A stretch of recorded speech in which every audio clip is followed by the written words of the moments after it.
So, good morning, good afternoon, buenos dias, bom dia. My name is Max Desavetas, and I'm here with Emily Matthews. We are both postdocs and the co-chairs of the IGAC-iCACGP ECR Scientific Steering Committee. Welcome to the first IGAC-iCACGP ECR conference, which we are holding online.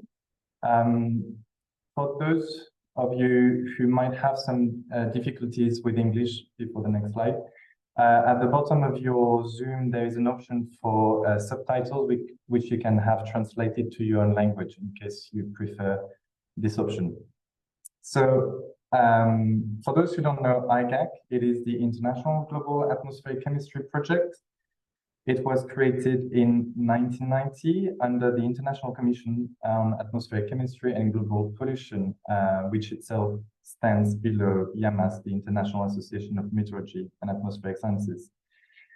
IGAC is one of several organizations which foster scientific collaborations and bring together scientists around the world. It's quite a large project of 1,500 scientists.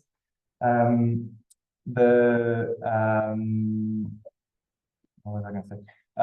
The other organizations are SOLAS and ILIPS, which deal with the atmosphere and ocean or land ecosystems. And all of those, this family tree or framework of scientific organization, all come down from the International Science Council, which was created in the 1940s after the Second World War. The mission of IGAC specifically is to facilitate atmospheric chemistry research towards a sustainable world. And to do so, IGAC has several activities which are related to the different types of sciences you might be working on, such as Arctic or fires, and also a number of working groups which work on certain regions specifically. So there is one for the Southern or the Latin America, and some for the Southern Hemisphere. You can find information about all those activities and working groups in the Gather Town, which I will come back to in a minute. And now, on to Emily. Thank you. And now just to present you this year's IGAC-iCACGP Early Career Scientific Steering Committee, which formed at the start of this year, and for the past few months have been working hard to bring you this conference, which we really hope you will enjoy and leave having made some new connections, as well as having some discussions on your science. So this is our first major event and part of our mission to reach, engage and support early career researchers within the atmospheric chemistry community. So moving on to the events of today and a little bit of housekeeping. All of today's session, except for the poster session, will be held in Zoom. The links can be found in the conference booklet, which was sent by email earlier in the week, or you can enter via the appropriate room in Gather Town. For this morning's highlight talks, please use the Zoom Q&A function, which should hopefully be at the bottom of your screens, and we will try and get through as many as we can. For the icebreaker, climate activity and skills workshop, we really encourage you to have your video and microphone on, as these will be interactive. The in-person IGAC conferences have always put on a great series of early career events outside of the scientific program to facilitate network. So we hope that these sessions will replicate these to some extent, and that by meeting some new people today, you'll be able to make the most of the poster session at the end of today. From what's been happening so far in the other two time zones, the feedback is really great. So we hope to see most of you there. And then just remember to be your poster for your 20-minute window, which was again emailed out early this week, if you're expecting to be considered for one of the poster prizes.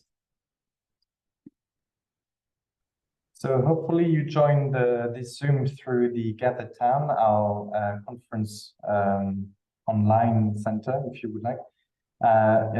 Here we are in the plenary room. The main hall has all the information about the different IGAC activities at the very top, the working groups on the inner circle, IGAC as an organization, and next year's conference, which will take place in Kuala Lumpur, Malaysia. And then on the lower left corner of the main hall, you have the sister organizations. LACIS might be of particular interest to some of you, or also LACIA. Both of them are related to Latin American communities of scientists. And then on the lower right, you have our sponsors, which I will get to in a minute. To interact with any of the objects in GatherTown, so either here or in the poster room, you just have to press X on your keyboard, and that will allow you to see the content that's linked.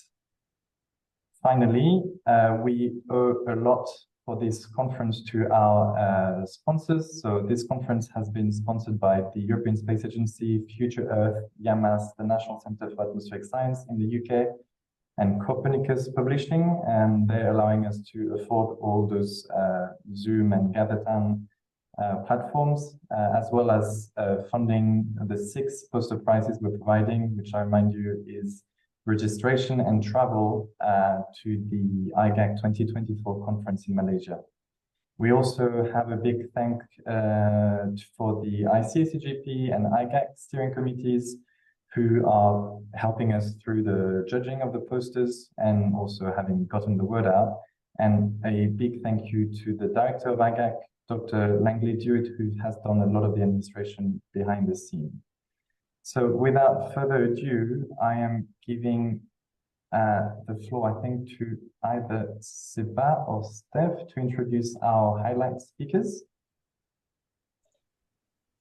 Yes, Max. I cannot turn on the camera.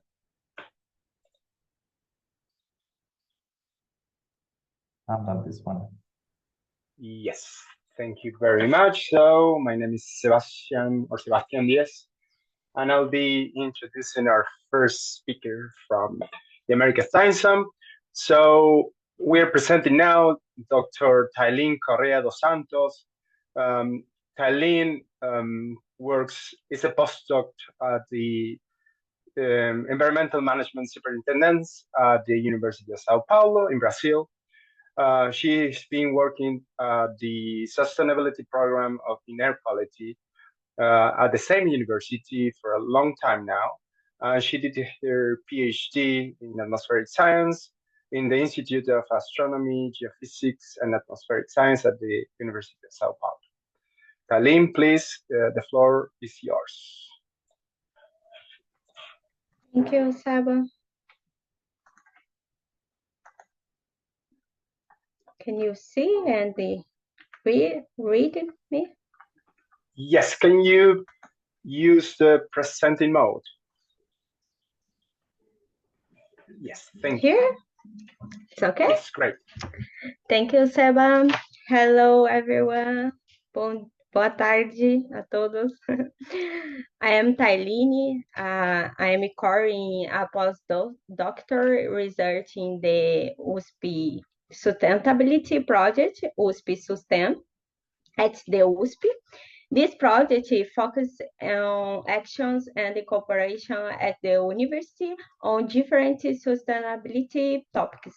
I work on air quality in cooperation with São Paulo State Environment Agency, CETESB. Today, I'm going to give you a presentation of my research and the experience I have had in this collaboration. I'm going to talk about local public policies and the scientific research on air quality. So today I'm first going to give some context, mainly about emission inventories, which is my area of research. Then I will talk a bit about local research in this area, then about local public policies, also about scientific and governmental initiatives, and finally, the importance and impact of these actions. So a brief contextualization, understand the atmospheric chemistry involved in air quality, in air pollutant process, from the contribution made by emission source to the different form of interaction in the atmosphere is an extremely complex process, but also it is extremely important for controlling and reducing the impacts of people health, natural ecosystems, and climate change. In this sense, the air quality is directly related to the population's quality of life, with air pollutants being the great environment risk to the health. So we know that accelerate population growth, urbanization and industrialization have led to an increase in atmospheric emission and air pollutants, not only at a local level, but also with regional and global impacts. Therefore, quantify atmospheric concentration and emission factors for environmental research and decision making to reduce them is most important.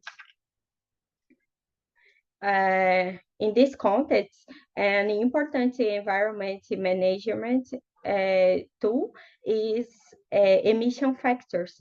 These are fundamental for building emission inventories along a significant source of atmospheric pollutants to be identified. They serve as a basis for decision making and the formulation of control strategies. And they are essential for climate projections and air quality scenarios.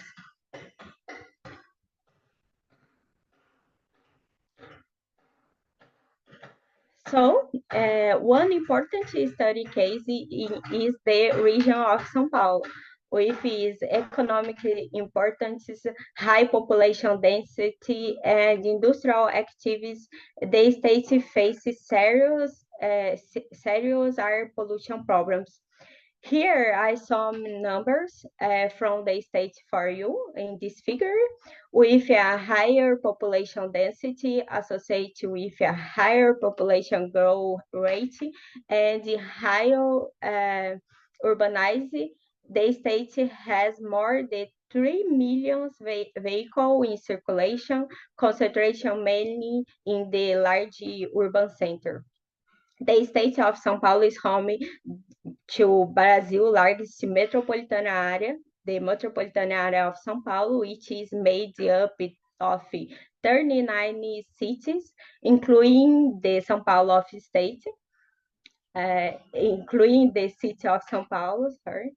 The state is home to the country's main productive, administrative, and industrial centers.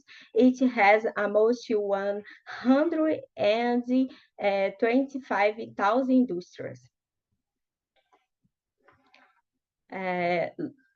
So local research on emission inventories is in the state is very important. Scientific research plays a crucial role in understand local emissions level and their associates with economic, environment, and health factors. Because of this, we investigate the evolution of research associated with emission inventories in the state of São Paulo. Here, this study we carry out by analyzing the temporal evolution of the search keywords occurring in the biometric study using Web of Science database. We have at first filter emission inventories in the state of São Paulo, and another filter, second, it's more specific emission inventories for industries in the state of São Paulo. We find out Since 1998, there have been scientific studies on emission inventories in the state of São Paulo. However, only since 2006 have this study become more frequent. In 2011, published studies started to cover a great number of topics associated with the inventory of air pollution source, but it was only in 2030 that emission inventory studies focus specifically on industrial sources start to have visibility in journal database. The first scientific executive figure, the first scientific study focused on industrial emission inventories in the state of São Paulo started to be published in 2005.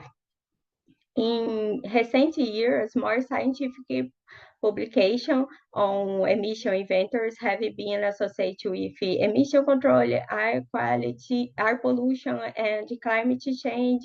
These studies focus in aerosol, particulate matter, carbon dioxide, and ozone, relate to research, deforestation, energy, ethanol, greenhouse. Thus, also using a bibliometric study of the Web of Science database, we analyze the grouping of teams by filtering for emission inventories in the state of São Paulo, according to the green relevance and the density. Since inventory play a substantial role in modeling air, thus is in relation to scientific research focus on inventories, we have seen a number of publications that include air quality model. Also give the importance of the area in agricultural activities. The state has seen research involving these themes and vegetal biomass and deforestation. Another research involving VOX and ethanol has a high level of density. Another significant area of study is the force to understand the greenhouse gases and carbon dioxide, which are associated with inventories of these gases and the climate model. And a growth theme in mitigation is mitigation. So it's very important to data-driven action. So in São Paulo, public air quality control policies are based on local emission inventory, incorporating measurement and estimation metrics, as well as strategy guidelines. This data-driven approach enables decision makers to appoint new controls technologies and policies to reduce pollutants. Over the last 4 decades, there has been a significant reduction in pollutants concentration. A good example for the measures implemented result is the reduction in the concentration of some pollutants that can be observed in metropolitan area of São Paulo, with a continuous and clear reduction. Some measures have been taken to ensure a reduction in the impact of industrial activity on air quality. such as the initiative to reduce industrial emission of a particular matter and the reduction of the sulfur container in our implementation before 1983. A practical example of this initiative is the inclusion of vehicle in Operation Winter, which took place in 1984, influencing the reduction of the sulfur content in diesel oil and gasoline.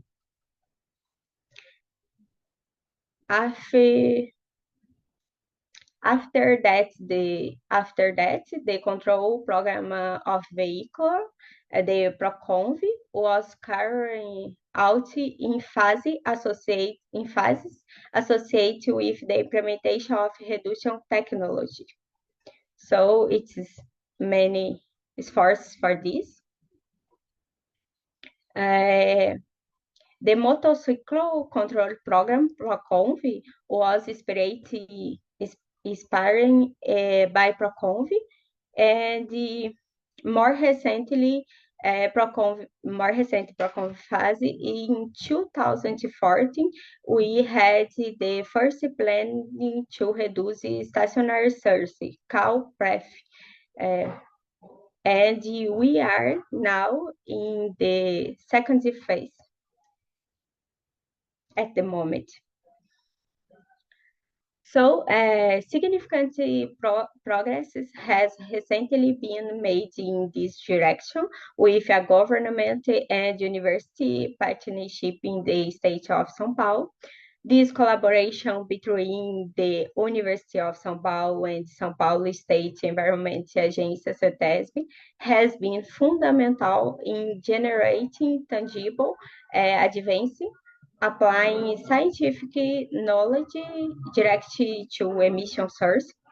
This highlights the importance and the change of the two sectors working together and formulation actions with an emphasis on results. With our work on the fixed source, stationary source reduce plan, PREF. PREF's application phases are based on the emissions inventories submitted by the industries. The emissions inventories received by CETESB are analyzed using exploratory characterization and statistical methods. We are currently working on this phase. So where possible, outlines are identification through research and analysis. Methods are applied to optimize the compilation, data progress, and investigation. With that, it is possible to identify the enterprises that need great control and those that have emission values above the permitted level most present a reduced plan. It also makes it possible to characterize critical industrial areas and the impact of the control measures. But changes persist, and it is necessary to mitigate the gap between science research and the policies implementation local, bringing the bearing and applying scientific knowledge to the formulation of public policy and the complementation of actions directly and the emission source, improving air quality and the climate change control. In this sense, concern about air quality covers several areas with well-defined environment impacts. The area of the great concern is the negative effects on the air we breathe. Like the urban centers are the regions with highest human life lows associated with air quality diseases. So the metropolitan area of São Paulo lows about 50,000 people a year caused by respiratory diseases. Here, excluding 1,000 relates to COVID. And this death represents almost one death for every 1,000 people in 2020. This theme is part of the 2030 Agenda for Sustainability Development, which aims to help actions set with sustainable development goal, SDG 3, 9, 11, and 13, providing a base for public policies and strategies to reduce the impacts and causes in order to reduce emission with local impacts on the air quality and the global impacts with the climate change scenarios. And all of this should be based on science. We must lead this space. So finish these actions must include the resolution of political, economic, and social obstacles, ensuring perfect translation of scientific findings into effective policies, bringing a committee to continuous collaboration that drive decision making and proactive engagement with key stakeholders to maintain process. Thank you for your attention.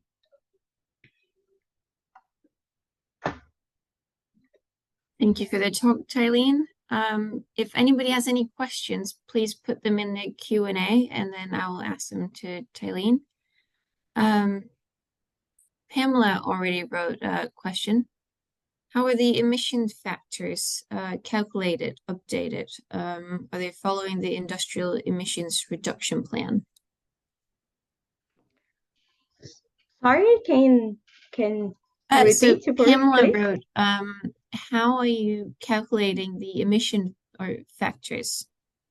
See, these emission factors, it is calculated for the industries by the estimation methods of the estimate, and also the other method is monitoring the source, directly in the source.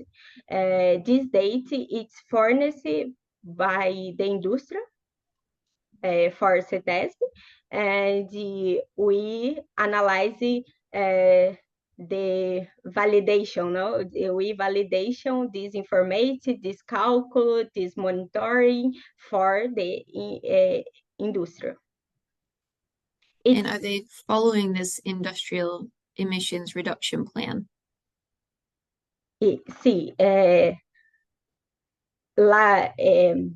industry with high potential, with high values, have presentation a plan de reduction with including technologies, filters, revision of the process, but it's the part of the industrial responsibility of the industrial, and the CETESB accepted or no the plan based in initiative technologies for reduction. It's Okay. clear or no? Sorry. Pamela is the one asking questions. There's another question in the Q&A from Julian, who's writing, "Great talk, Taline. Impressive work. Could you comment on examples of industries in Sao Paulo and contaminants associated with those industries?" See, yes, sorry. It's many industrials, São Paulo, for example, combustível base, armazenamento e combustível base, que another industria metallurgic, it's many indústrias. More important, it's the base armazenamento e combustível.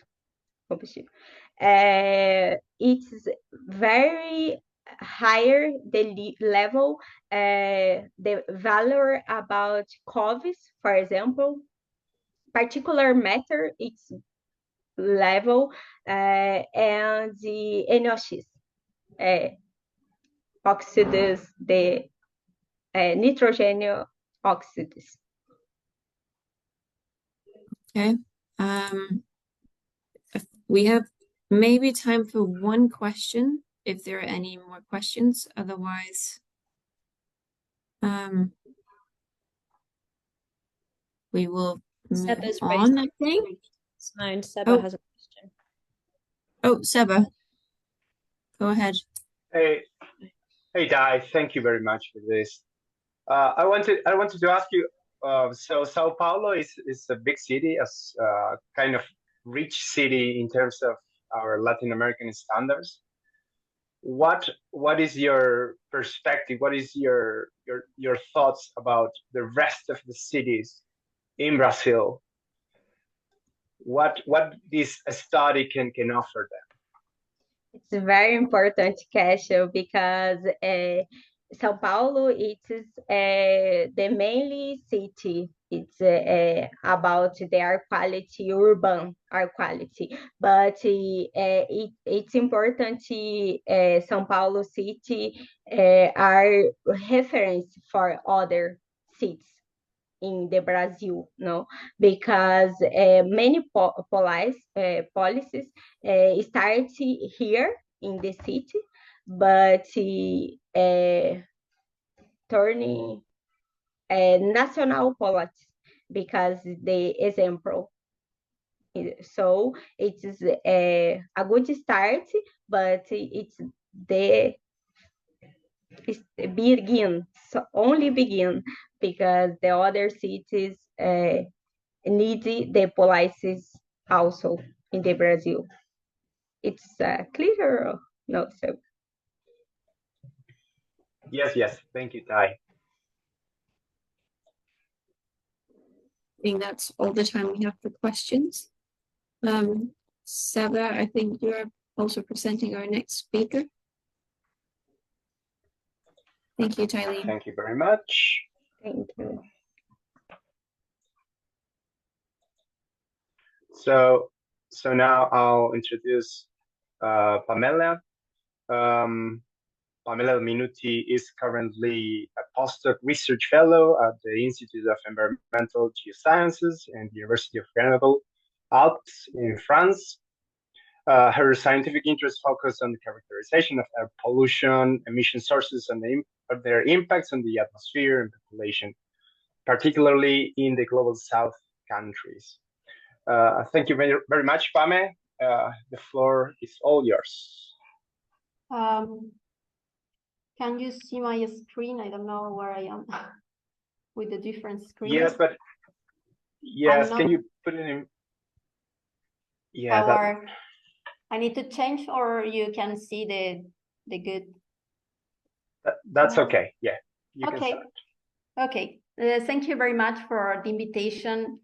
Good afternoon, everyone that is participating today on this early career research conference. For me, it's an honor to be presenting for you today the activities of this LISIS network, the Latin America Early Career Air System Scientist Network.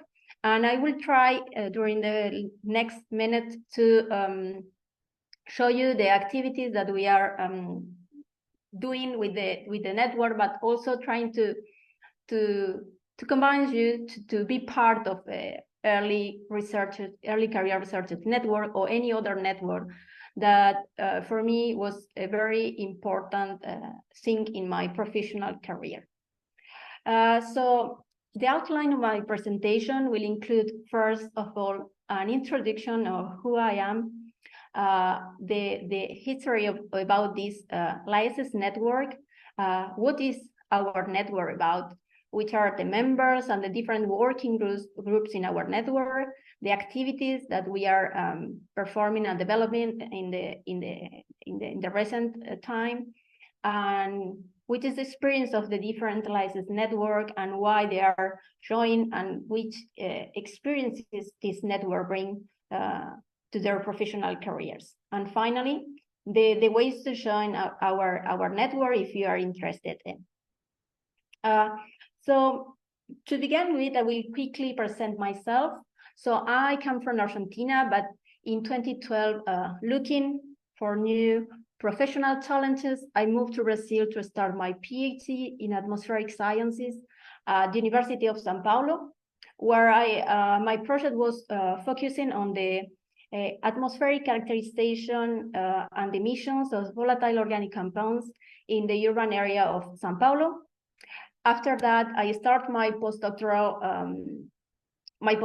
formation. I moved to France, and I keep working in the same subject, but this time in West Africa, looking at the anthropogenic sources of VOCs in this region of the world. For my next postdoc, I moved to England at the University of York, where I was characterizing different urban and remote sources of volatile organic compounds in Vietnam and also in the North Sea. After this time in the UK, I decided to move back to France, where in this time I started to change a little my subject of study and included the evaluation of the organic compounds in the clouds, aerosols, and the gas phase, in this time in a project that was based in La Réunion Island near the ocean, the Indian Ocean. And currently, I'm a postdoctoral fellow at the Institut de Géosciences de l'Environnement in the University Grenoble-Alpes, where I'm still working on the chemical characterization of the aerosols, but also as part of the ARIURBAN's European project, I'm participating in the evaluation of the oxidative potential as a new health metrics in order to evaluate the impacts of air pollution on the health of population. So during all my career, I had the chance to participate in several international projects and international collaborations in different regions of the globe. And these experiences helped me to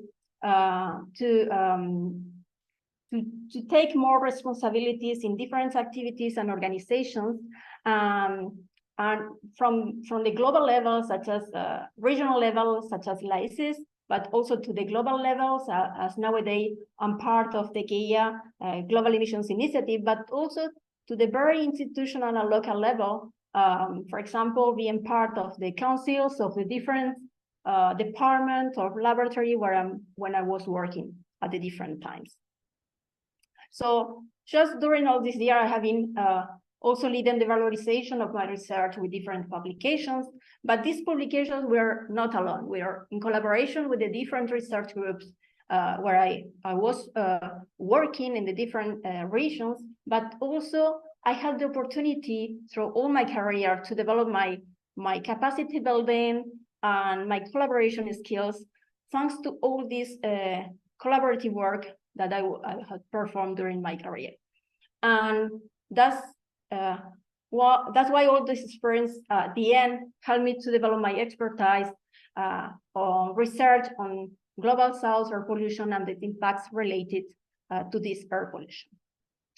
So just after this brief introduction about who I am and from where I come from, I want to show you more about this LICES community.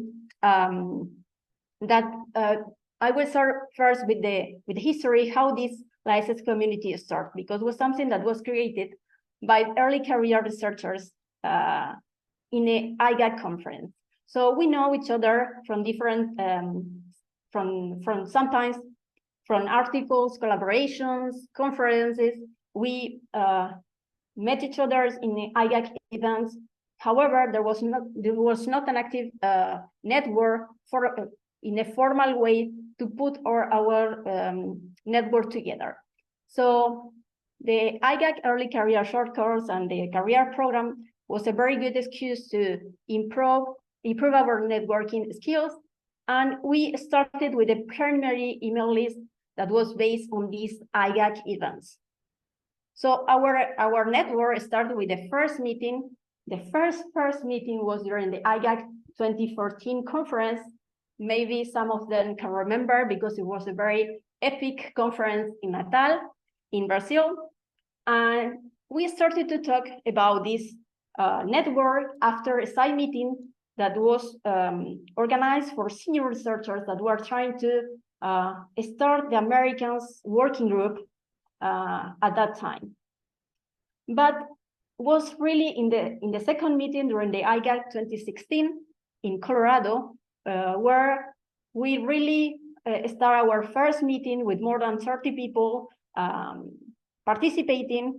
And the idea was all the participants were interested in a network about atmospheric chemistry scientists, but some of them were already part of existing networks such as ILIPS, Future Earth, for example. So we decided to start to connect all together, all these people. We decided to, with our network, to promote first the participation in the existing groups and also foster a unifying community of the early careers researchers from Latin America. So that's why how LICES start and come to the light. So LICES is an open platform for health system scientists seeking to connect and build knowledge through their interactions. Our primary goals are to contribute to community-based scientific development, to empower the Latin America early career researchers, and also to catalyze the regional interdisciplinarity scientific networking. So there are very ambitious primary goals, and we are trying to provide different actions in order to reach these ambitious goals. For that, over the years, we were changing, of course, but always maintaining our steering committee with different people that are nowadays. You can see here the picture of our steering committee members. We are 23 members nowadays, and this is changing over the time, but we are some of us that remain always in the steering committee. So the members are also include a bigger community of more than 130 early career members that are also part of our network. But the steering committee is really something, a voluntary-based action where the 23 of us working in the different, from different 9 countries, take actions in different working groups. So as you can see in this graph, where we have classified the country of affiliation, but also the research, the main research field of the different members of our community, we can see that most of them are still working on atmospheric science.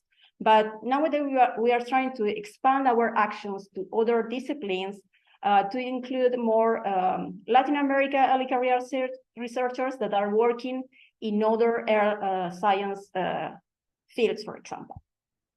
So as I told you before, our steering committee, so the ones that are really interested to work more in the actions, are separated and divided into 6 different working groups.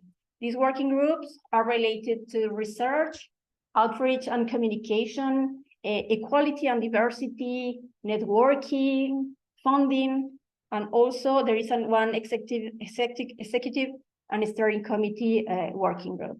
So all these actions try to organize different activities to include more and more early career researchers in the regions, but also to create bonds and partnership with other institutions that can help us to reach a wider community. We also work a lot with the activities from other organizations such as IGAC, ILIPS, and we are also always collaborating with them in order to support our actions.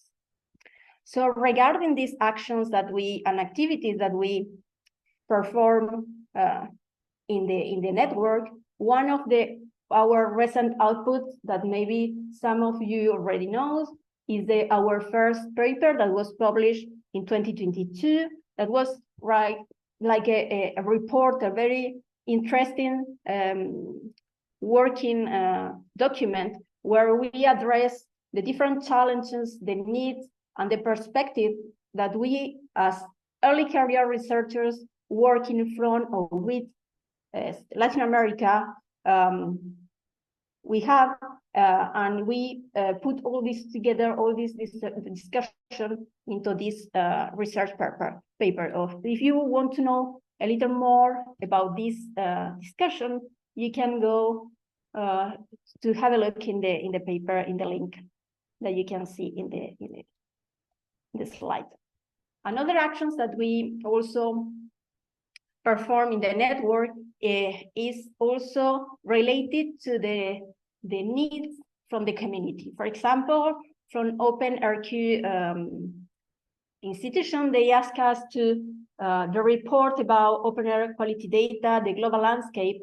They contact us to translate this document into Portuguese and Spanish, and they contact LISUS to provide this document, and in that way make it available for the community that could feel more comfortable reading this kind of document in their own languages, the mother languages such as Spanish or Portuguese. So LISUS provide this document and it's available for the whole community, but was something that was an action that was developed by our network. Another action that we are now from this year organizing is the webinar series Connecting the Dots. This is this activity try to also integrate all the health sciences disciplines, and the purpose is to promote our experts from Latin America, really build a community and also strengthen our connection. So in our webinars, we internally invite people from Latin America, and we invite them to present their research in their own language in order to break this language barrier that could exist from the Latin American researchers. And the idea is also involve a diverse audience, and we try to rotate this seminar, asking for different institutions in Latin America to host the different webinar series. So we are trying to also involve different institutions in the region.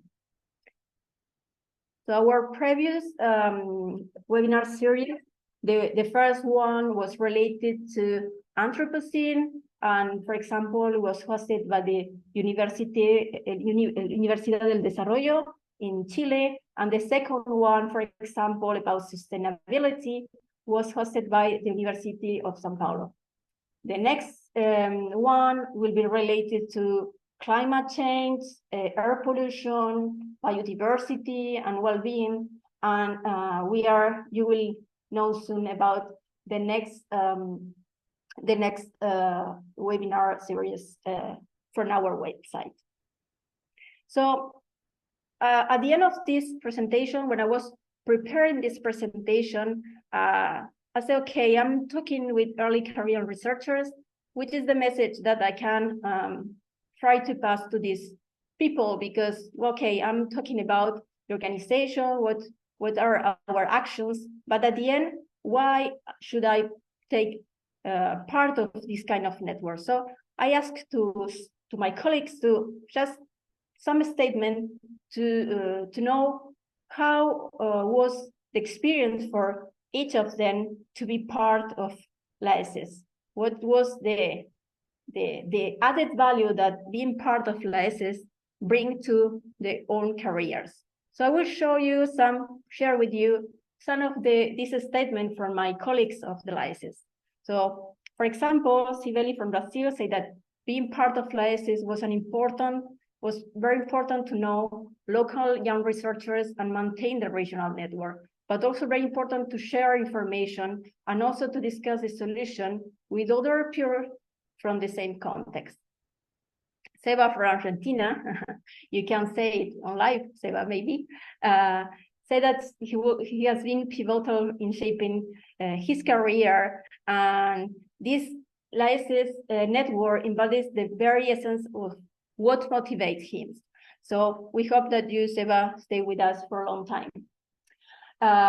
In the case of Tailini from Brazil, she said that was very enriching opportunity to connect and collaborate with other field of researchers from South America, and also to expand her professional network, for example. And finally, Anna, that is now working from Spain, she said that to give the opportunity to stay connected with Latin America, and this is a great network where science, skill, and support are shared. Just coming back to myself and talking about my own experience, for me, LAESES was very important to connect my work, my research work with other local early career researchers, sharing the needs, the difficulties, but also the challenges of doing science from and in Latin America. When I started being part of LAESES, I was doing my PhD, and at that point, I didn't know what was in my future as a postdoctoral researcher doing science from another part of the world. But at that time, it was very important for me to know that there are other people sharing the same challenges. Being part of LAESES, in my case, expand my network to other early career researchers at the global scale. So I can reach other early careers working in other regions, and we were at some point similar difficulties. LAESES fostered my research to other southern areas, and also gave me some careers opportunity, because to know how is to do science from the south also provide me some experiences to share in Africa and Southeast Asia, where I'm working nowadays.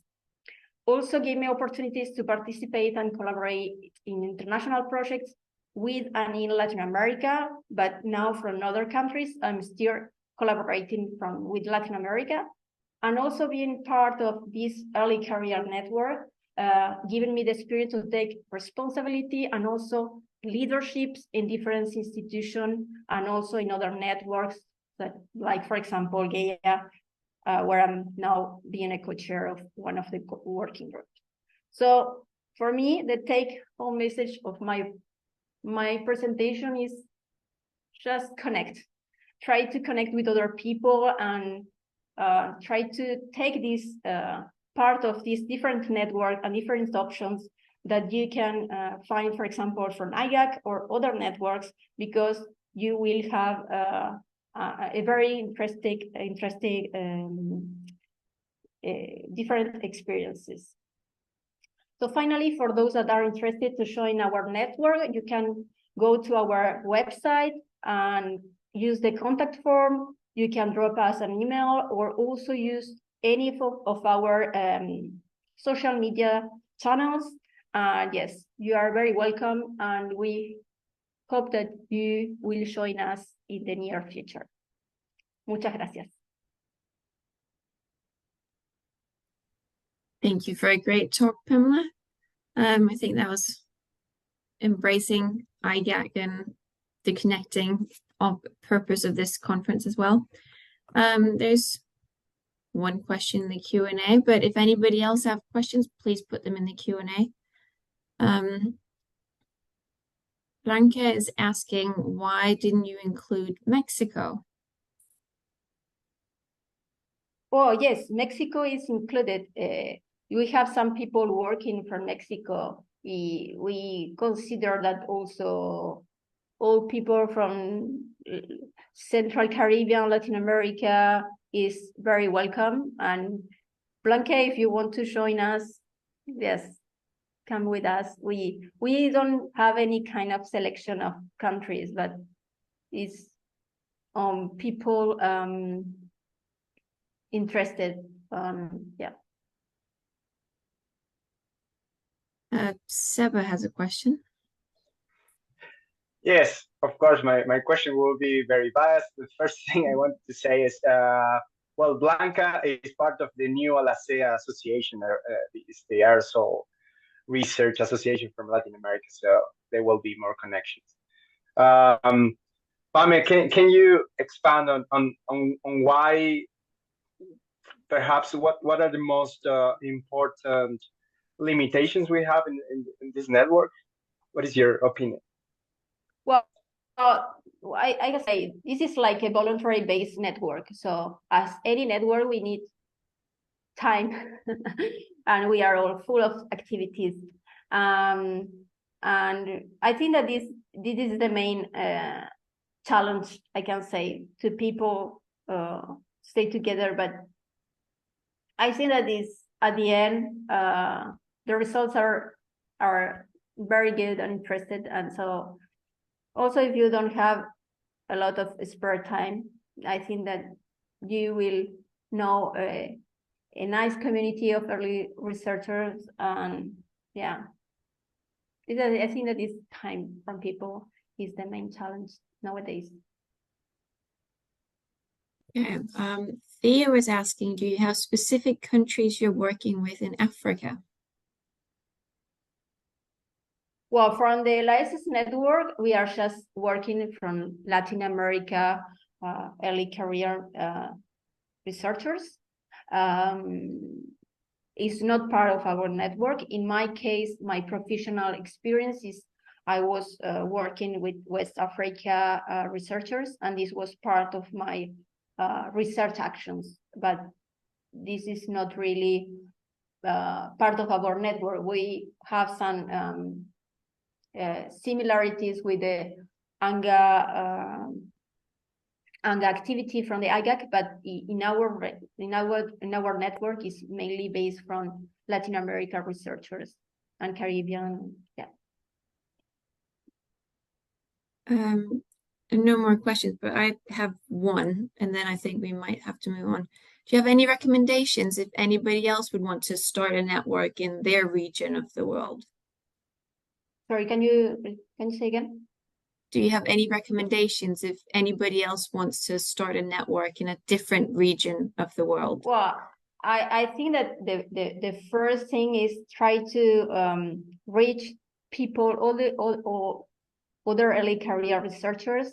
I'm sure that they will have the same question, the same challenges. Yeah, you just need to this ambition to put the things together and try to work together in the same difficulties and needs. And that's why we started. So I think that you just need other peers as you with the same challenges and questions. Go ahead. Okay, thank you. There's one more question in the Q&A, but I don't think we have time for any more. So if you can go and just answer it yourself afterwards, Emily, that would be great. Thank you. And Steph, I think you are presenting our last speaker for today. Yes, I am. Awesome. Okay, it is my pleasure to introduce our last speaker of the Americas section and our last speaker of our first ECR conference, Dr. Mary Angelique Dematio. So Dr. Dematillo finished her PhD at the University of Virginia and has since moved on to do her postdoc at the NASA Langley Research Center. And she will talk to us today about addressing air pollution inequity using satellite observations. So Angelique, if you want to share your screen and get started, the floor is yours.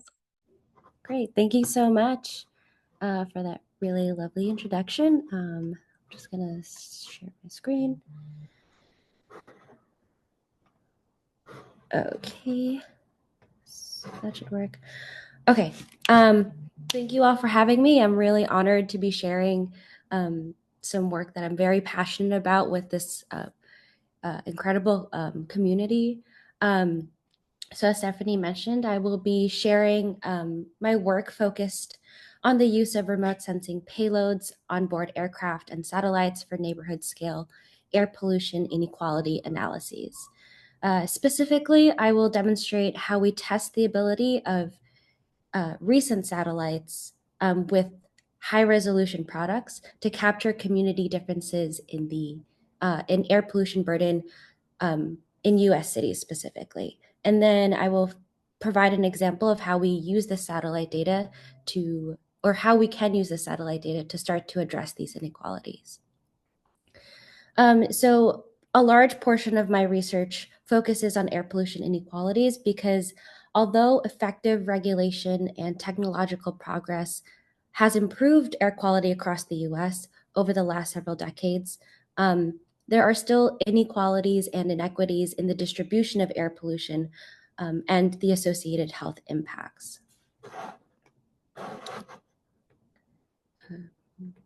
Okay.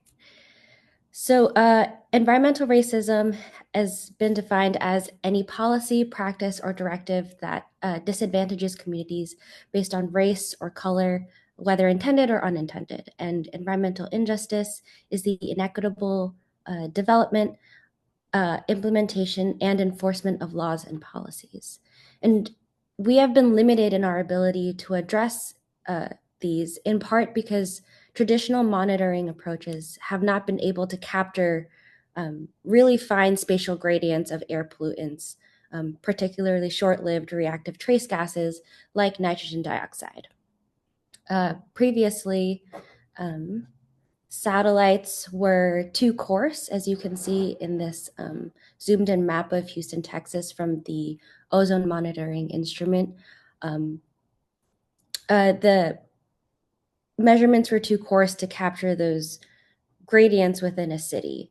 On the other hand, we have ground-based monitoring stations in the US, but these are too spatially sparse in cities, and very few cities are even equipped with a single NO2 analyzer. So they're not representative of the communities in these areas. For example, in Houston, Texas, just 3% of residents are within 2 kilometers of a monitor, and across all US cities, fewer than 1/3 are equipped with even one NO2 analyzer.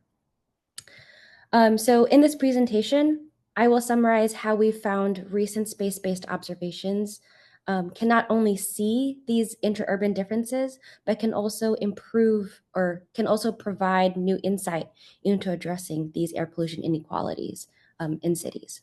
But first, I would like to acknowledge all of my collaborators shown here, as this work would not have been possible without the diversity and expertise, insight, and contributions with social scientists and engineers and emissions inventories experts. So we focus on NO2 in this work because it is highly variable within cities. Because of its short reactive lifetime, it tends to be co-located with its sources, which include combustion processes such as those in power plants, factories, and from traffic. Additionally, it is a key driver in other pollutant formation, and key to the study, it is visible from space. So I began this analysis using observations from the airborne sensor, the NASA airborne sensor GCAS, which flew on board the B-200 aircraft collecting measurements of NO2 over Houston, Texas in September 2013. GCAS is a hyperspectral push beam sensor that measures backscattered solar radiation, and it produces column measurements of NO2 at sub-kilometer resolution. And it does this by using a retrieval approach that's similar to those used in other major satellites. And so here on the right, I am showing you an example of one of these 35 maps that GCAS collected of NO2 columns during the Discover AQ campaign. And you can see that GCAS captures those really steep spatial gradients I mentioned between sources such as this Texas City petrochemical refinery in Houston, and then the Houston Ship Channel, which is lined with a ton of industrial and petrochemical facilities, as well as even make out major roadways here in downtown Houston. So using this data, I incorporated socio-demographic information by calculating population-weighted NO2 averages by race, ethnicity, and income metrics. And so I did this by averaging the NO2 columns to the underlying census tracts, which are U.S. administrative units, basically, that aim to represent around 4,000 people, but they can vary around that, depending on natural boundaries and population densities.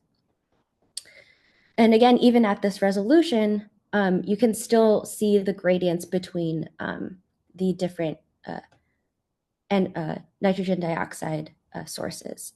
And so I applied the same methodology to satellite observations from the Tribomi satellite, and I combined the Tribomi observations with a physics-based oversampling algorithm, which allowed us to get maps of NO2 like this one at 1 kilometer by 1 kilometer resolution. So closer to the aircraft observations, but still a little bit coarser. And so when I did this, you can start to identify the urban core as well as make out those previously mentioned NO2 sources to much finer detail than the previous satellite observations could. And so I applied the same sociodemographic analysis. And when I did that, I found Tribomi was able to capture the same relative differences between communities as found by the higher resolution aircraft instrument.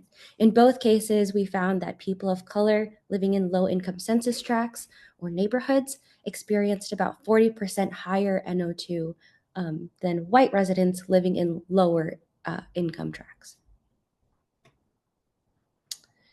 Higher income tracts, sorry. And then I also found this to be consistent when using Tribomi annual means throughout the entire metropolitan area. So across the entire US, not just limited to the flight path. And overall, I found Tribomi was able to capture comparable inequalities, even with instrument uncertainties and longer time averaging effects. And so what this means is that we are confirming that even though these space-based observations are super far away, they are able to capture those fine-scale differences, which are important to identifying differences in air pollution between communities at a resolution that we weren't able to before. Another advantage of using this spatially continuous data is that we were able to look at these NO2 distributions separate from the geographic space and along the socio-demographic plane. So here I have probability density functions of race, ethnicity, and income demographics for low, intermediate, and high NO2 quintiles from Tribomi observations throughout the entire city of Houston. On the y-axis is the median household income for these neighborhoods. And on the x-axis is the race ethnicity fraction of the census tract or neighborhood population. The red contours represent the highest quintile NO2, and the blue contours represent the lowest. And you can see that the highest NO2 values are concentrated in neighborhoods with the lowest household incomes and the largest fraction of non-white and Hispanic residents. And I found the same pattern is observed along the GCAS flight path when we only use the GCAS, the airborne observations, and by all of the aircraft observations available. And this indicates that the NO2 differences that we're observing are not only driven by high value outliers, so the differences between them, but instead represent a more stable pattern in NO2 distributions within Houston, Texas, between race, ethnicity, and income of its residents. Okay, so from there, we confirmed we can separate these differences in pollution at the neighborhood level. But in order for these space-based observations to be useful for decision-making, we had to confirm that the column measurements from satellites must reflect what is occurring at the surface. So to confirm this, we conducted two analyses. First, we assessed the vertical distribution of NO2 by analyzing 144 vertical profiles like this one on the left. And we found that most of the NO2 was located within the convective boundary layer across the city, so the lowest part of the atmosphere, right? In the second analysis, we correlated surface monitor data to overhead tripomi columns and found that the strongest correlations occurred between tripomi columns within 1 kilometer of monitors. But as you can see here, the correlation coefficient dramatically decreased with distance from monitors. And this degradation occurs at the spatial scales of NO2 distance decay gradients that I mentioned earlier. So together, these two things suggest, one, that the ground-based network currently in place is too spatially sparse to be representative of neighborhood NO2 differences. And two, the spatial patterns of NO2 observed from space do reflect those that would have been observed at the surface. So after we confirmed the space-based observations are capturing pollutant differences at the neighborhood level on the surface, I expanded this analysis to 52 major cities to understand how NO2 inequality varies in cities across the US and what emission sources drive this inequality. In this analysis, cities were included to comprise a variety of population sizes, as indicated by the sizes of the markers on this map, as well as a range of average city level NO2 abundance. And we also included cities to encompass a wide geographic coverage of the US. So for each of these cities, I applied the same physics-based oversampling algorithm I mentioned earlier, this time to 2 full years of tripomi observations, and then again, averaging them to the underlying census tracts or neighborhoods, and then calculating inequalities or differences. And on average, across all of the cities, we found the same trend in inequality as we observed in Houston, with 28% higher NO2 for people of color living in low-income tracts compared to white residents of high-income tracts. And we also found that the NO2 inequalities are much higher in many large and polluted cities like Los Angeles here, Phoenix, Arizona, and Newark, New Jersey. But again, even though we expanded it, we still have to make sure that tripomi is actually capturing differences between the census tracts or between neighborhoods. In this study, we didn't have aircraft measurements for all of the cities, so we couldn't evaluate this the same way we did in Houston. So for this analysis, we used segregation patterns. Now, a city's segregation structure can be described on a spectrum between clustering, between clustering and patchwork. In the case of clustering, census tracts or neighborhoods with similar demographics spatially aggregate into these larger spatial regions. In contrast, cities with patchwork segregation, the surrounding neighborhoods each have different ratios of demographics. So we reasoned then that if the neighborhood level or their census tract unit itself challenges the triple resolution, we would expect to observe higher inequalities in cities characterized by clustering rather than in cities with patchwork segregation. However, we found no relationship between segregation structure and inequality, meaning that triple is resolving between tract differences even when segregated census tracts do not aggregate into these larger spatial regions. So basically, we're saying triple is able to capture differences between these census tracts, even if they're not largely coming together in these larger neighborhoods. Okay, so in this last part, we wanted to understand how pollutant sources contribute to these inequalities. To do this, we used emissions estimates from 2 inventories. Specifically, we use the 5, which provides emissions from gasoline and diesel vehicles, and the National Emissions Inventory, which accounts for point sources like airports and power plants. When I analyzed these inventories together, I found that diesel emissions were reduced by 60% from weekdays to weekends, with just small changes in other NO2 sources. Therefore, we can infer that any differences in NO2 inequalities from weekdays to weekends would be driven by that 60% reduction in diesel traffic because the other sources are not varying as much. To check this, we have to use observations, and this is because emissions inventories can help us look at what is being put into the system, but they do not account for the impact of NO2 chemical lifetime on the distribution. So again, we use the triple observations, and we employ a naturally occurring experiment observable from space known as the weekday-weekend effect.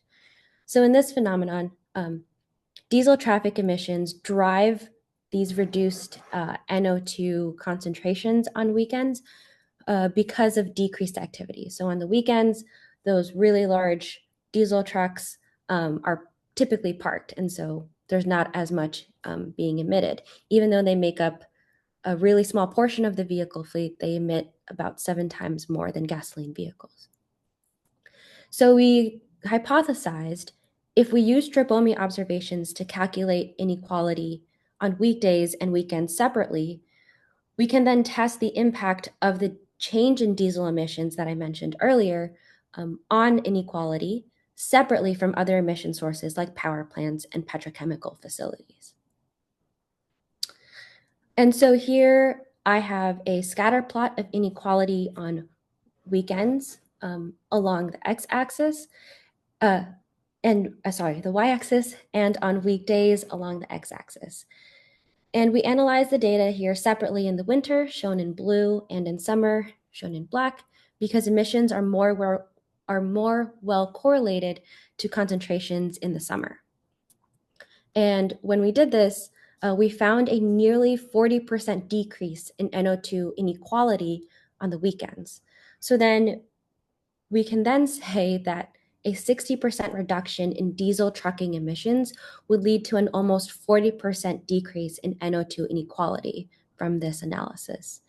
And inadvertently, there was an executive order from the Biden administration which actually promises to reduce NOx emissions from trucks by 60% in 2045. But we show here that, so we sort of test what this executive order will result in, but then we also show that those inequalities would not completely disappear. So in that work, we focused on NO2 because its short lifetime and chemistry allows us to link distribution and emission sources with these satellite observations. However, secondary pollutants like ozone exhibit less gradients because of their longer lifetimes, typically resulting in more regional distributions. However, because of the nonlinear relationship between NOx and ozone, there are uncertainties in how these recent significant NOx decreases will impact secondary pollutant inequalities in cities. And so here on this slide, I am showing you data collected by the High Spectral Resolution LiDAR 2, or HSRL2, over Houston, Texas. Now from a different— 1 minute, Mary. Okay, yes. From a recent NASA campaign in 2021. This instrument measures aerosol backscatter, extinction, and depolarization, and utilizes the differential absorption technique to create ozone profiles from 0 to 2 kilometers. So with this data, we can start to see there is substantial variability in the spatial distribution of ozone between days and also throughout the day, reflecting general patterns that are observed with surface measurements. So my next step is to combine this with concurrent NO2 measurements from the GCAS sensor, which flew on board the same plane, and to understand how the impact of this nonlinear relationship affects the inequality in cities. And so I do this work as part of the impact team at NASA Langley Research Center, where we fly remote sensing payloads to cities, and we're going to actually Asia next year, in a few months actually, to measure or to do these, to collect these measurements over several cities. And if you want to learn more about that, feel free to scan this QR code. And with that, I'd like to thank you for your attention. Thank you for a great talk. If there are any questions, please put them in the Q&A. There's already a couple. Sergio is asking, what explains the environmental inequalities? So it's there's a long history in the US that's not just in air pollution. There's I just want to be careful with this because it's not only reflected in the air pollution, and it takes insight from historians, African American studies scholars to really answer this question. But it's a mix of historically discriminatory policies, as well as current day constraints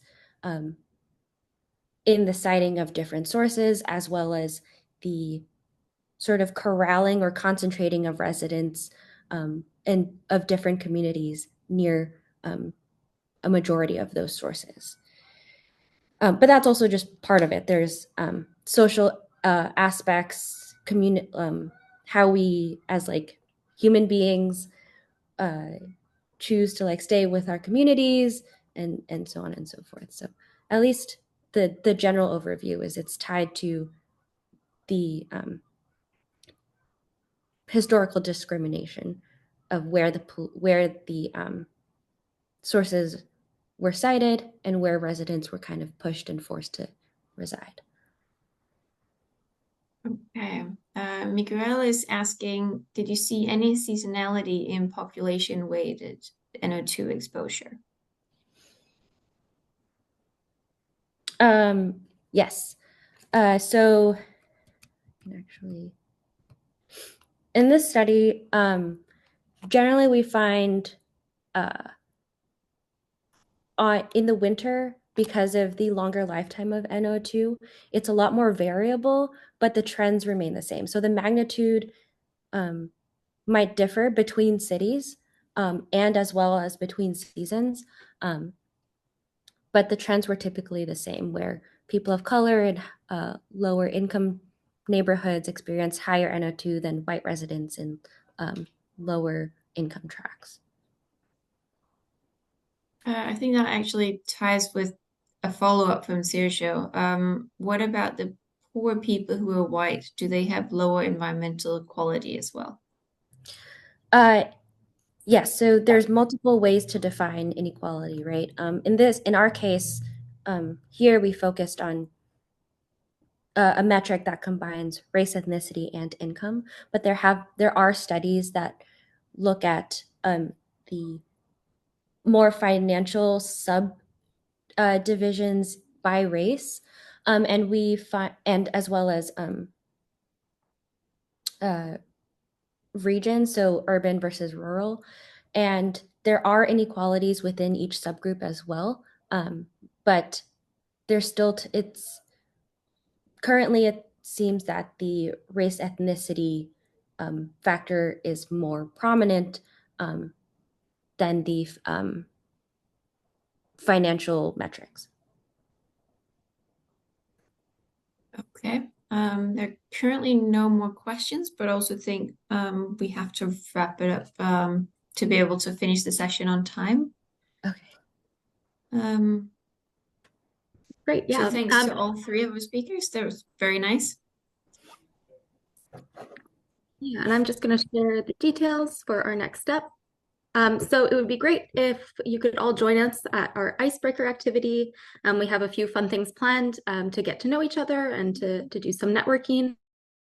And so we're going to reconvene in the side meeting room. So you can find that in the Gather Town, or you can find the side meeting room link in our conference booklet by going to the Zoom directly at 1740 UTC, which is in 10 minutes or 10 to 12 minutes. So hopefully you can find your way there. Thank you again for joining us. And you can find any of our committee members in the Gather Town to help direct you if you're having any trouble. Thanks again, everyone, for your attention, and we'll see you at the next activity.